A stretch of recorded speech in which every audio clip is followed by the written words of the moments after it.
اور پھر عملی جو ہے معاملہ وہ تو اظہر من الشمس ہے. تو اس اعتبار سے ابو جہل ایک پہلو سے مشابہ تھا اگر وہ بھی ایمان لے آتا. اور سورہ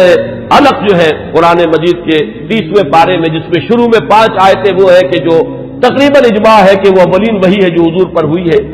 اس میں جس شخص کا ذکر ہے وہ یہی ابو جہل ہے کہ اگر یہ شخص ایمان لے آتا تو کیا ہوتا. ارأیت ان کذب وتولی الم یعلم بان اللہ یری. یہ شخص جو ہے جو حضور صلی اللہ علیہ وسلم کی مخالفت میں کمر بستہ ہے، اگر یہی شخص کہیں اسلام لے آتا تو واقعہ یہ کہ وہ عمر ثانی ہوتا، پھر حضرت عمر رضی اللہ تعالیٰ عنہ کے انداز کی اس کی شخصیت بھی ہوتی. تو یہ روایت جو ہے یہ تو بارہا آپ نے سنی ہوگی. اب ایک اور روایت میں آپ کو سنا رہا ہوں. اس کو امام حاکم نے حضرت عبداللہ ابن عباس رضی اللہ تعالیٰ عنہما سے روایت کیا ہے، اور اس کو امام طبرانی بھی لائے ہیں اپنی اوسط میں، تو وہ لائے ہیں حضرت ابو بکر سے روایت کر کے،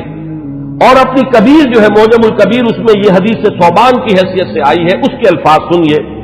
عن ابن عباس رضی اللہ تعالی عنہما ان النبی صلی اللہ علیہ وسلم قال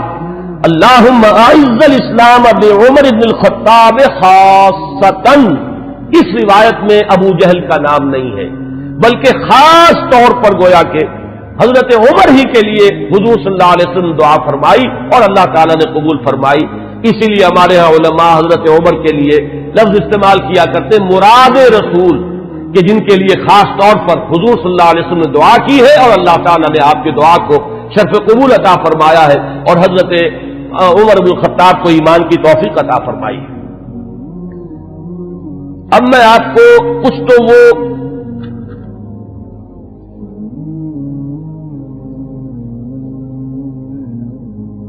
اس سے پہلے کہ میں حضور صلی اللہ علیہ وسلم نے جو مناقب بیان فرمائے ہیں حضرت عمر کے وہ بیان کروں، چند اقوال بعض صحابہ کے. اخرج ابن سعد عن ذکوان قال قلت لعائشہ من سمى عمر الفاروق قالت النبی صلی اللہ علیہ وسلم. یہ ابن سعد طبقات ابن سعد کی روایت ہے ذکوان سے. وہ کہتے ہیں کہ میں نے حضرت عائشہ ام المومنین عائشہ صدیقہ رضی اللہ تعالیٰ عنہ سے سوال کیا یہ لفظ فاروق حضرت عمر کے نام کا جز کیسے بن گیا، کس نے نام رکھا فاروق حضرت عمر کا. حضرت عائشہ نے فرمایا خود حضور نے صلی اللہ علیہ وسلم. اس کی وجہ کیا ہے اگلے اقوال میں وہ آ جائے گی کہ جب حضرت عمر ایمان لائے تو پہلا شخص جس نے اپنے ایمان کا برملا اعلان کیا ہے اور جا کے نماز پڑھی ہے خانہ کعبہ میں کھلم کھلا وہ حضرت عمر ہے. گویا کہ انہوں نے حق و باطل کے مابین ایک حد فصل قائم کر دی، یا یوں کہیے کہ دو ادوار ہیں مکی دور میں،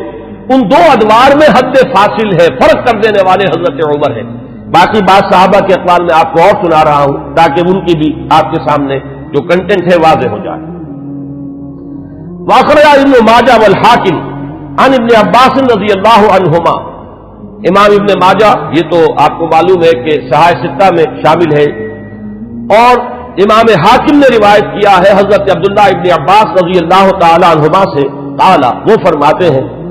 لما اسلم عمر رضی اللہ عنہ نزل جبرائیل فقال یا محمد صلی اللہ علیہ وسلم لقد استبشر اہل السماء باسلام عمر. جب حضرت عمر ایمان لائے تو حضرت عبداللہ ابن عباس فرماتے ہیں کہ حضرت جبرائیل حاضر ہوئے حضور کی خدمت میں صلی اللہ علیہ وسلم علیہ الصلوۃ والسلام، اور انہوں نے یہ فرمایا کہ اے نبی صلی اللہ علیہ وسلم آسمان والے بھی خوشیاں منا رہے ہیں عمر کے اسلام لانے سے. واخرج البخاری عن ابن مسعود رضی اللہ عنہ قال ما زلنا عزة منذ اسلم عمر رضی اللہ عنہ. حضرت ابن مسعود رضی اللہ تعالیٰ عنہ سے روایت ہے، امام بخاری کی روایت ہے، یہ صحیح بخاری کی روایت. وہ فرماتے ہیں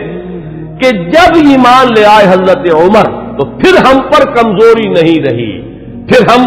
قوت والے ہو گئے، عزت والے ہو گئے. اب وہ بات نہیں رہی کہ ہم دبے دبے تھے، بلکہ ہماری بھی اب جو ہے ہمتیں بڑھ گئی. ابن سعد کی روایت ہے طبرانی اور ابن سعد کی ابن مسعود سے رضی اللہ تعالی عنہ، یہ ان کا قول ہے. کان اسلام عمر فتحا وکانت ہجرتہ نصرا وکانت امامتہ رحمتا وَلَقَدْ رَأَيْتُنَا وَمَا نَسْتَطِيعُ أَن نُّصَلِّيَ إِلَى الْبَيْتِ حَتَّى أَسْلَمَ عُمَرُ فَلَمَّا أَسْلَمَ عُمَرُ قَاتَلَهُمْ حَتَّى تَرَكُونَا فَصَلَّيْنَا. حضرت عبداللہ ابن مسعود جو ہے یہ مناقب میں بیان فرما رہے ہیں، حضرت عمر کا اسلام لانا گویا کہ اسلام کی فتح تھی، ان کی ہجرت اسلام کی نصرت تھی، ان کی امامت اسلام کے حق میں رحمت تھی، اور ہم اپنے آپ کو دیکھتے تھے، یعنی ایمان لا چکے تھے لیکن ہم بیت اللہ میں نماز نہیں پڑھ سکتے تھے جب تک کہ عمر اسلام نہیں لے آئے۔ جب عمر اسلام لے آئے تو پھر انہوں نے مقابلہ کیا کفار کا، تو انہوں نے پھر ہم سے تعارض کرنا چھوڑ دیا، اب ہم نے بیت اللہ میں نمازیں پڑھنی شروع کر دی۔ یہی وہ لفظ ہے جس کی وجہ سے کہ حضرت عمر فاروق قرار پا رہے ہیں۔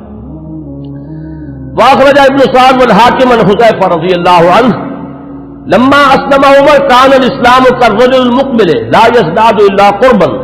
فلما قتل عمر كان الاسلام كالرجل المدبر لا يزداد الا بعدا۔ یہ بہت ہی حکیمانہ قول ہے حضرت حذیفہ کا رضی اللہ تعالی عنہ، اور اسے امام حاکم نے اور ابن سعد نے دونوں نے روایت کیا ہے۔ یہ حضرت حذیفہ فرما رہے ہیں کہ جب حضرت عمر اسلام لے آئے تو اسلام ایک آنے والے شخص کے مانند ہو گیا کہ جو شخص آ رہا ہو وہ ہر لحظہ آپ سے قریب تر ہوتا چلا جا رہا ہے۔ گویا کہ یہ اسلام کی ترقی کا ایک اور اسلام کے اقبال کا یہ ایک کی علامت بنا ہے حضرت عمر کا اسلام لانا۔ ولما قتل عمر، اور جب عمر شہید کر دیے گئے رضی اللہ تعالی عنہ، کان الاسلام كالرجل المدبر، تو اب اسلام ایک جانے والے شخص کے مانند ہو گیا، لا یزداد الا بعدا، کہ جو جانے والا ہے وہ ہر قدم جو اٹھاتا ہے وہ ہم سے اور دور ہوتا چلا جاتا ہے۔ گویا کہ اسلام کی عزت کا جو نقطہ عروج ہے، کلائمیکس ہے، وہ حضرت عمر کی ذات ہے کہ در حقیقت ان کے ساتھ ہی اسلام کا دور اقتدار شروع ہوا، غلبہ دور۔ وہ حدیث جو ہے بہت اہم ہے جو امام مسلم لائے ہیں حضرت ابو ہریرہ رضی اللہ تعالی عنہ سے، کہ حضور نے فرمایا بدا الاسلام غریبا وسیعود کما بدا فطوبى للغرباء۔ اسلام کا جب آغاز ہوا ہے تو وہ اجنبی سا تھا، لوگ اس کے جاننے پہچاننے والے نہیں تھے، کچھ اس کے ہمدرد و غمخوار نہیں تھے، بلکہ اصل میں تو مخالفت تھی، مقابلہ تھا۔ حضور نے فرمایا کہ اب اگرچہ دور آ گیا ہے کہ اسلام کو غلبہ حاصل ہو گیا، لیکن عنقریب اسلام پھر اسی حالت کو لوٹ جائے گا۔ تو تہنیت ہو، مبارکباد ہو، خوشخبری ہو ان لوگوں کے لیے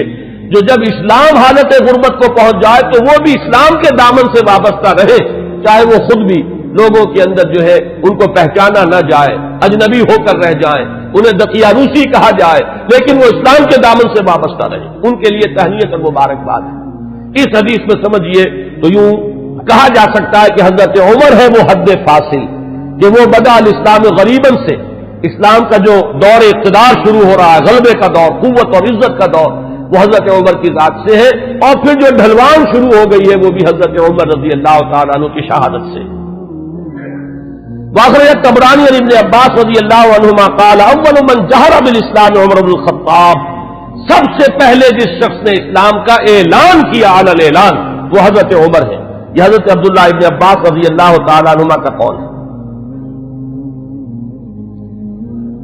ہجرت کے ضمن میں بھی ایک روایت ہے، میں چاہتا ہوں کہ اگرچہ اس کا ذکر پہلے بھی آیا ہے لیکن آج لفظاً میں سنا دینا چاہتا ہوں۔ اخرج ابن عساکر عن علی رضی اللہ عنہ، اس روایت کے راوی حضرت علی ہیں۔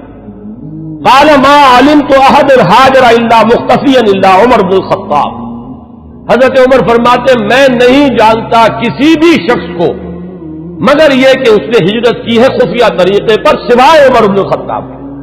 یعنی جو بھی ہجرت کے لیے نکلتا تھا خفیہ طریقے سے نکلتا تھا، لوگوں کو معلوم نہ ہو جائے، خام خواہ راستہ روکیں گے، کوئی تکلیف پہنچائیں گے،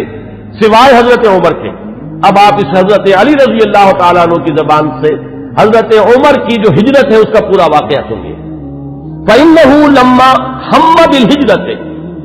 اس لیے کہ جب حضرت عمر نے ارادہ کیا ہجرت کا، تَقَلَّدَ سَيْفَهُ، تو انہوں نے اپنی جو ہے تلوار جو ہے وہ لی، گردن میں ڈالی، وَتَنَكَّبَ قَوْسَهُ، اپنی کمان جو ہے وہ اپنے کندھے میں ڈالی،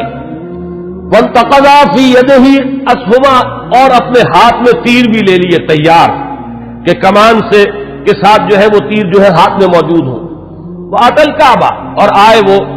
مسجد حرام میں کعبے کے پاس، وَأَشْرَافُ قُرَيْشٍ بِفِنَائِهَا، اور قریش کے بڑے بڑے سردار جو ہیں وہ کعبے کے صحن میں، یہی جس وقت مسجد حرام کہلاتی ہے، خانہ کعبہ تو وہی گھر ہے اس کے ساتھ جو صحن ہے یہ فنا ہے اس کا صحن ہے. فطاف سبعا، تو 7 چکر لگائے حضرت عمر رضی اللہ تعالیٰ عنہ نے اسی کیفیت کے اندر خانہ کعبہ کے. ساتھ ہی آپ کو معلوم ہوگا اشواط ہوتے ہیں جب عمرے کے لیے یا حج کے اندر جب بھی وہ طواف کیا جاتا تو ساتھ ہے. ثم صلی رکعتین عند المقام، پھر مقام ابراہیم کے پاس آ کر پورے سکون سے 2 رکعتیں پڑھی. ثم اتی حلقہم واحد واحدۃ، پھر جو لوگ بیٹھے ہوئے تھے ایک ایک کے پاس آ کر انہوں نے کہا فقالت شاہق الوجوہ، لوگ چہرے جو ہے وہ کملا گئے، عزت ختم ہوئی. اور اس کے بعد فرمایا من اراد ان تسکلہ امہ او ییتم ولدہ او ترمل زوجتہ، جس شخص کی بھی یہ خواہش ہو کہ اسے روئے اس کی ماں اور یتیم ہو جائے اس کے بچے اور بیوہ ہو جائے اس کی بیوی، فلیلقنی وراء ھذا الوادی، تو وہ آئے اور اس وادی کے پیچھے ذرا مجھ سے مقابلہ کر لے. یہ اعلان کر کے ذرا الفاظ غور کیجئے، جس کا بھی ارادہ ہو، جو چاہتا ہو کہ اسے اس کی ماں روئے اور اس کے بچے یتیم ہو جائیں اور اس کی بیویاں یا بیوی جو ہے وہ بیوہ ہو جائے، تو ذرا آ جائے میرا مقابلہ کر لے. فرمایا حضرت علی فرماتے فما تبعہ منہم احد، ان میں سے کسی کو یہ جرأت نہیں ہوئی کہ وہ حضرت عمر کا پیچھا کرتا. اس کے بعد اب چند احادیث میں آپ کو سنا رہا ہوں جو حضرت عمر کی شان میں، اگرچہ امام سیوطی نے تو یہ بہت سے اس میں نقل کیے ہیں، لیکن میں یہ چاہتا ہوں کہ صرف صحاح کی جو روایات ہے وہ آپ کو سناؤں. باقی یہ کہ ابن عساکر اور حاکم مختلف اور طبرانی یہ جو یعنی کتابیں حدیث کی ہیں جن کا درجہ بہرحال وہ نہیں ہے، وہ آپ میں سے جس کو بھی شوق ہوگا وہ اس کو اپنے طور پر مطالعہ کر لے گا. لیکن یہ روایات جو ہیں یہ تو متفق علیہ. اخرج الشیخان عن ابی ہریرہ رضی اللہ عنہ، اب یہ حضرت امام بخاری اور امام مسلم دونوں کی یعنی کا اتفاق ہے اس روایت پر. قال، حضرت ابو ہریرہ فرماتے ہیں قال النبی علیہ الصلوۃ والسلام، حضور صلی اللہ علیہ وسلم نے فرمایا بین انا نائم، کہ اسی اثناء میں کہ میں سویا ہوا تھا، رأیتنی فی الجنہ، میں نے اپنے آپ کو جنت میں پایا. یہ خواب کا ذکر فرما رہے حضور. فإذا امرأة تتوضأ إلى جانب قصر، تو میں نے دیکھا کہ ایک عورت، ایک خاتون ہے، ایک بہت بڑا قصر ہے، محل ہے، اس کے ساتھ کوئی لان ہوگا، پائن باغ ہوگا، اس میں وہ وضو کر رہی ہیں. قلت لمن هذا القصر، میں نے پوچھا، فرشتوں سے پوچھا ہوگا آپ نے، کس کا ہے یہ محل؟ قالوا لعمر، تو مجھے بتایا گیا کہ یہ عمر کا محل ہے. فذکرت غیرتک، اب یہ بات بھی حضور فرما رہے حضرت عمر سے کہ عمر اس وقت مجھے تمہاری غیرت کا احساس ہوا کہ گویا کہ وہ تمہاری زوجہ ہیں جنت میں جن کو میں نے دیکھا، تو مجھے اندازہ ہوا تمہاری تو بڑی غیرت ہے تمہاری طبیعت میں کہ میں نے تمہاری بیوی کو دیکھا اس وقت. تو حضرت فولّیت مدبرا، تو میں تمہاری غیرت کا خیال کر کے فوراً وہاں سے ہٹ گیا. فبکا عمر، حضرت عمر اس پر رو پڑے. وقال علیک غار یا رسول اللہ، تو انہوں نے فرمایا کہ حضور کیا میں آپ سے غیرت کروں گا؟ کیا اس کا کوئی امکان ہے کہ میری غیرت جو ہے وہ آپ کے معاملے کے اندر اس طریقے سے جاگے؟ بہرحال اس حدیث نے حضرت عمر کا جو مقام ہے اس کو واضح کیا. پھر سنیے، اخرج الشیخان عن ابن عمر ان رسول اللہ صلی اللہ علیہ وسلم قال، یہ بھی متفق علیہ روایت ہے. حضور نے فرمایا بینا انا نائم شربت، میں ایک سویا ہوا تھا، خواب ہی میں نے پیا، یعنی اللبن، کیا پیا؟ دودھ پیا. حتی انظر الری یجری من اصفاری، اتنا پیا کہ وہ جو اس کے تر و تازگی اس سے پیدا ہوئی، میں نے محسوس کیا کہ اس کا اثر میرے ناخونوں تک پہنچ گیا. وہ تازگی جو ہے یا وہ قوت جو حاصل ہوئی اس سے وہ میرے ناخونوں سے ٹپک رہی ہے، بہہ رہی ہے. ثم ناولتہ عمر، پھر میں نے وہ پیالہ جو ہے وہ عمر کو دے دیا. قالوا فما اولتہ یا رسول اللہ، صحابہ نے پوچھا حضور آپ نے اس خواب کی کیا تعبیر کی؟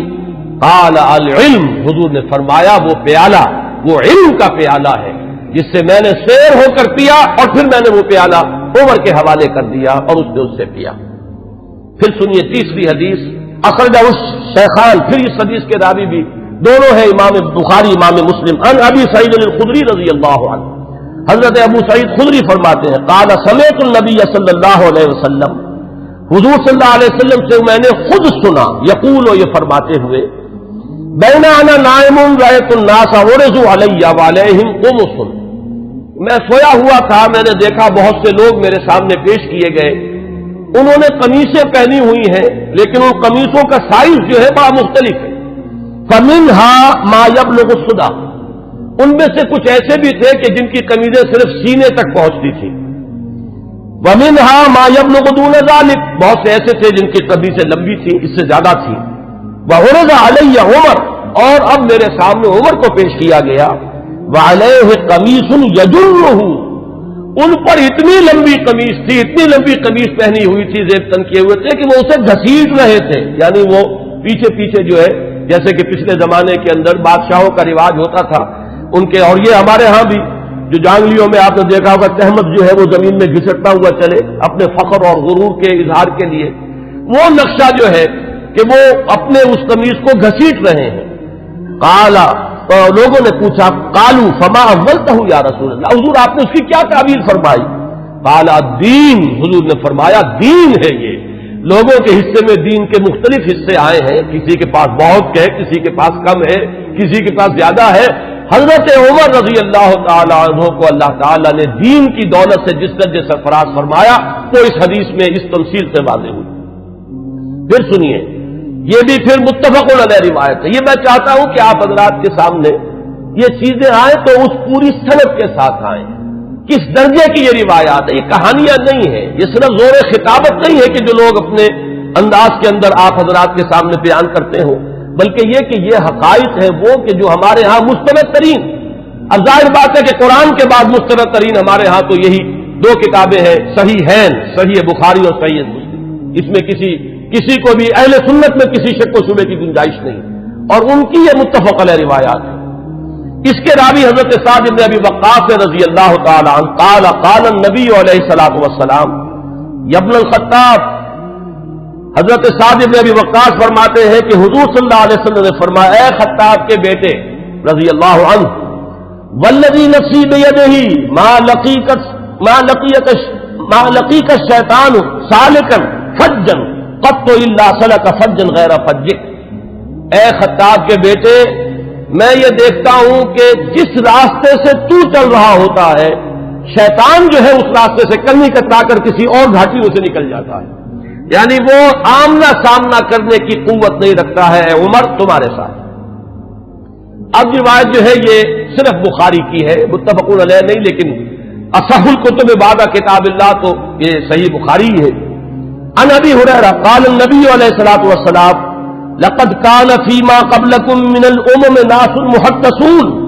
فإن يكن في امتي احد فإنه عمر، حضرت حضور صلی اللہ علیہ وسلم کا فرمان کیا ہے؟ حضرت ابو ہریرہ راوی ہے کہ حضور نے فرمایا کہ تم سے پہلی جتنی امتیں گزری ہیں، جتنے رسولوں کو اللہ تعالیٰ نے امتیں عطا فرمائیں، ان میں محدث ہوتے تھے۔ محدث وہ ہے، اس کو میں نے پہلے بھی کبھی عرض کیا تھا کہ یہ لفظ جو ہے زبر اور زیر کے فرق سے بہت اس کے اندر معنی کا جو ہے فرق واقع ہو جاتا ہے۔ محدث یہ تو ہمارے ہاں محدثین کرام، امام بخاری، حدیث نبوی کے ماہرین عالمین وہ ہے محدثین، اور محدث وہ شخص ہوتا ہے جس سے اللہ کلام کرے، جسے اللہ کی طرف سے الہام ہوتا ہو، وہ محدث ہے۔ حضور نے فرمایا کہ تم سے پہلے جتنی امتیں بھی گزری ہیں ان میں محدث ہوتے تھے، میری امت میں اگر کوئی محدث ہے تو وہ عمر ہے رضی اللہ تعالی عنہ۔ اس کا ایک بڑا گہرا تعلق ہے کہ کتنی چیزیں، کتنے معاملات ہیں، اگرچہ میں نے نشان تو اور بہت سی روایات کے اوپر بھی لگائے ہوئے ہیں، لیکن میں سمجھتا ہوں کہ میں اسی پر اکتفا کروں۔ البتہ ایک چیز جو ہے حضرت عمر رضی اللہ تعالیٰ عنہ کے مناقب میں جو اہم ترین ہے وہ میں چاہتا ہوں کہ ذرا چند منٹ اور لے کر آپ کے سامنے بیان کر دوں، اور وہ اسی سے کہ محدث اس شخص کو کہتے ہیں جس سے اللہ ہم کلام ہوتا ہو، جس پر الہام ہوتا ہو، جس کا ملأ اعلیٰ کے ساتھ اتنا گہرا روحانی تعلق ہو، جس کی ذہنی مناسبت ہو کہ جو بات جو ہے دین میں ابھی آئی نہیں ہے وہ بھی حضرت عمر رضی اللہ تعالیٰ عنہ کے مزاج کی مناسبت سے ان پر منکشف ہو جاتی تھی۔ چنانچہ آپ نے خطبوں میں، ہمارے ہاں اہل سنت کے خطبوں میں جب مختلف نام لیے جاتے ہیں خلفائے راشدین کے، تو ہر ایک کی شان میں کچھ الفاظ بارہا آپ نے سنے ہوں گے۔ چنانچہ حضرت ابوبکر کے بارے میں الفاظ آتے ہیں کہ تمام لوگوں میں انبیاء کے بعد بالاتفاق جو افضل ترین انسان ہے وہ حضرت ابوبکر ہیں. حضرت عمر کے بارے میں الفاظ آتے ہیں الذی کان رأیہ موافقا بالوحی والکتاب، عمر بن الخطاب رضی اللہ عنہ. اس میں چونکہ کچھ قافیہ بھی ملانے کی جن حضرات نے بھی یہ خطبہ مرتب کیا ہے، عربی زبان میں چونکہ اس کی بھی ایک اہمیت ہے، صوتی آہنگ ہوتا ہے تو کچھ قافیے بھی ملائے گئے ہیں. جامع آیات القرآن عثمان ابن عفان رضی اللہ تعالیٰ عنہ. اس طریقے سے تو حضرت عمر کے بارے میں یہ الفاظ آپ نے بہت سنے ہوں گے کہ الذی کان رأیہ موافقا بالوحی والکتاب، وہ شخص کہ جس کی رائے وحی اور کتاب کے موافق تھی. میں نے ایک مرتبہ یہ عرض کیا تھا اور آج پھر جسارت کر رہا ہوں کہ غیر شعوری طور پر ان الفاظ نے حضرت عمر کا درجہ گھٹا دیا ہے، اس لیے کہ یہ شان تو ہر صحابی کی ہے. ہو ہی نہیں سکتا کہ وحی اور کتاب کے موافق ان کی رائے نہ ہو. جب وحی اور کتاب آ گئی تو اب کسی صحابی کی یہ شان ہے ہی نہیں. جیسے کہ قرآن مجید میں فرمایا گیا کہ ما کان لمؤمن ولا مؤمنۃ اذا قضى الله امرا ان يكون له الخيرة في امره.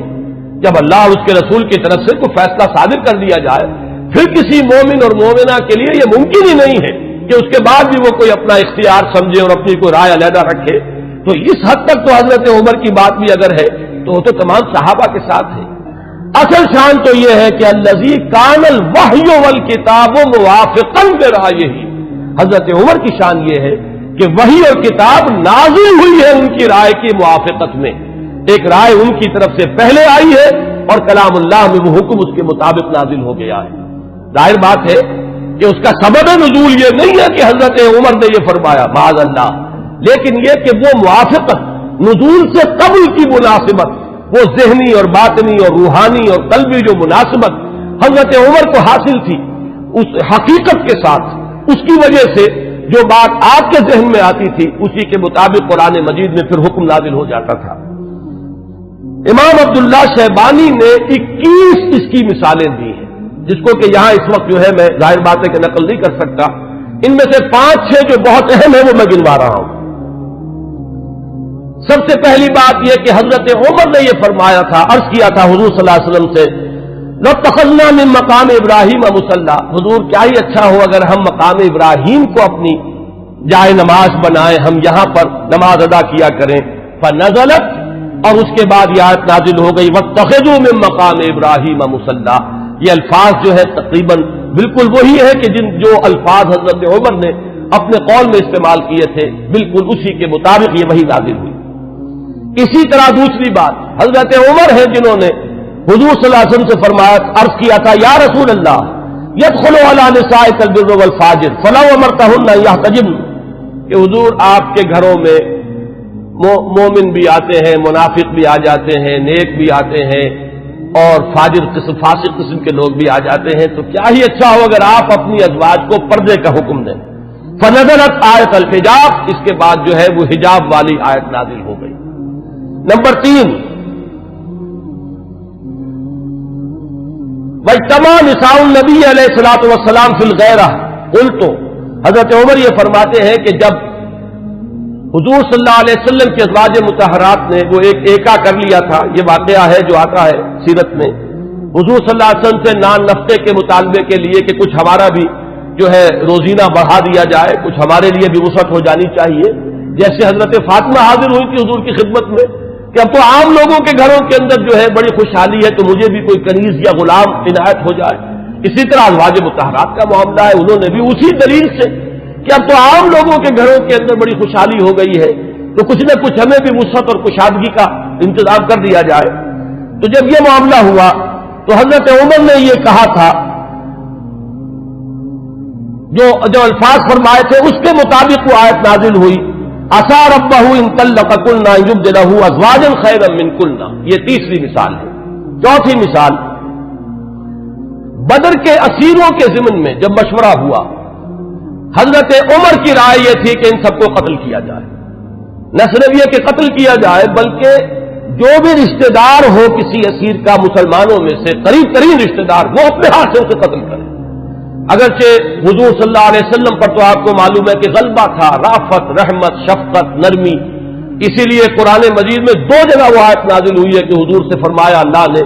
کہ نبی آپ کی نرمی کے یہ لوگ حقدار نہیں ہیں، یہ کفار اور منافقین، آپ کی نرمی اہل ایمان کے حق میں ہو تو کیا کہنے ہیں، مطلوب ہے، لیکن یہ آپ کی اس نرمی سے جو بیجا فائدہ اٹھا جاتے ہیں کفار و منافقین، تو ذرا آپ اپنی طبیعت میں ان کے لیے سختی پیدا کیجیے۔ یا ایھا النبی جاہد الکفار والمنافقین واغلظ علیہم، 2 جگہ پر یہ آیت آئی ہے، سورہ تحریم میں بھی ہے، سورہ توبہ میں بھی ہے۔ تو وہی بات جو ہے یہاں پر ہوئی تھی کہ حضور کی طبیعت میں بھی غلبہ تھا، اور حضرت ابوبکر انتہائی رقیق القلب، حضور صلی اللہ علیہ وسلم کی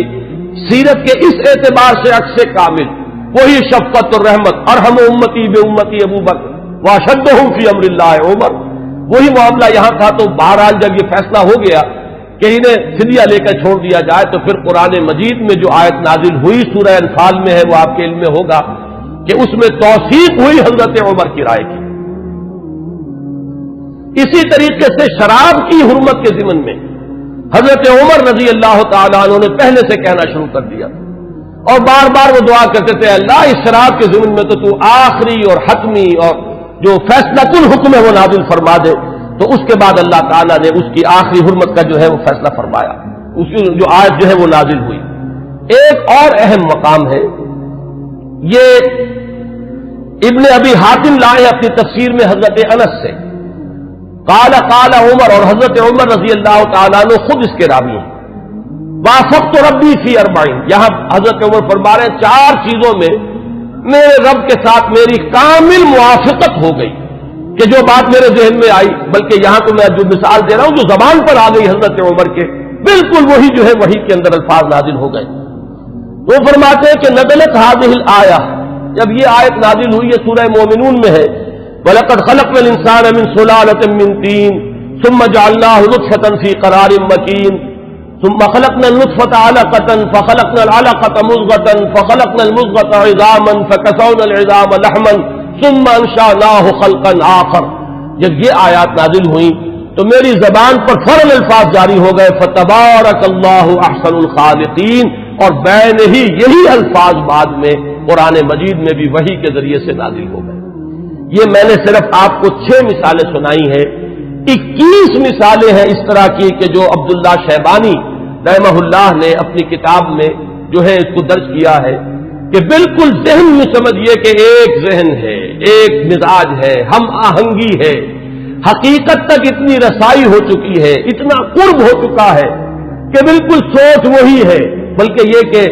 نزول کے بعد تو ظاہر بات ہے کہ ہر صحابی کی وہی سوچ ہوتی تھی، لیکن یہ ہے کہ پہلے سے